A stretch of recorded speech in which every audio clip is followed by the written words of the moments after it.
ఒక చెరువు గట్టున ఉన్న పెద్ద పొదలో ఒక ముసలి పులి నివసిస్తుంది.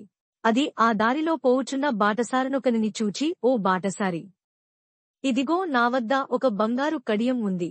దీనిని ఏ పుణ్యాత్మునికైనా దానం చేయవలెనని ఎంతకాలం నుండో ఎదురుచూచుచున్నాను. అదృష్టవశమున ఈ రోజు నీవు కనబడినావు. నాయందు దయతలచి ఆ చెరువులో శుద్ధిగా స్నానం చేసి వచ్చి ఈ బంగారు కంకణము తీసుకో అని తన వద్దనున్న బంగారు కడియము చూపినది. ధగధగమని మెరుస్తున్న ఆ కడియమును చూడగానే బాటసారికి ఆశ కలిగింది. కాని పులి వద్దకు పోతే అది తనను చంపుతుందేమో అని భయంతో వణికిపోయాడు. ఒకవైపు బంగారం కడియం, మరొకవైపు భయం. అయినా ధైర్యం తెచ్చుకుని ఆ పులితో, పులిరాజా, నీవు క్రూర జంతువు, నిన్ను నమ్మి నేను నీ వద్దకు ఎలా రాగాలను?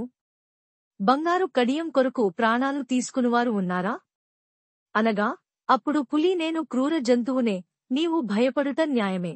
కాని నేను నీ వయస్సులో ఉన్నప్పుడు అనేక పాపములు చేశాను. ఎన్నో జంతువులను, ఎందరో మనుష్యులను పొట్టనబెట్టుకున్నాను. ఆ పాపమును పోగొట్టుకొనుటకే ఈ కడియమును దానము చేయదలిచాను. లేవలేని సత్తు పండు ముసలదాన్ని, గోళ్లు మోద్దువారినవి, పండ్లూడిపోయినవి, కళ్ళు కూడా సరిగా కనపడటం లేదు. మాంసభక్షమే మానివేసి కాయకసరులతో కడుపు నింపుకొనుచున్నాను. కనుక ఎటువంటి అనుమానం పెట్టుకొనక స్నానము చేసి రమ్ము. రేపో మాపో చావనున్న నన్ను చూచి భయపడకు అని చెప్పింది.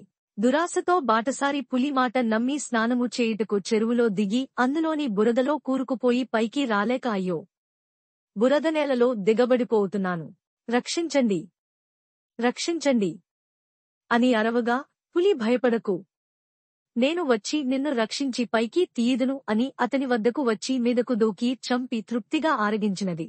దురాశకు పోయి దుర్మరణం పాలైన బాటసారి. దురాశ దుఃఖానికి దారి.